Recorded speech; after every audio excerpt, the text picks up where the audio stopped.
Hi! In front of me is Samsung Galaxy Tab S9 and today I would like to show you how you can add audio or video file to text message.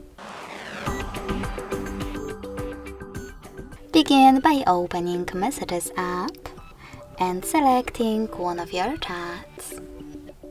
Now, to add audio or video file, you need to tap on this plus at the bottom left corner of chat window.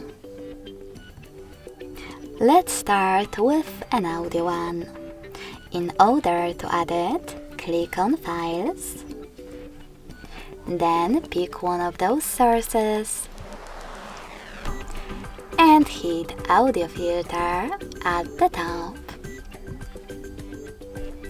Now you need to hold your file that you wish to attach and hit Select at the top right corner. So when I do that, as you can see, my audio file was successfully added. In order to add a video one, hit Gallery instead.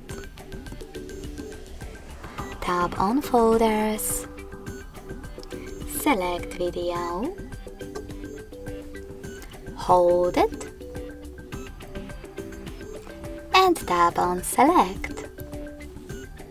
You can also, if it's easy to find, just tap on it over here. Then hit Trim and make it shorter if it's too long. But instead of doing that, you can always go into folders. Thanks so much for watching. If you enjoyed this video, don't forget to leave a like, comment and subscribe. Bye!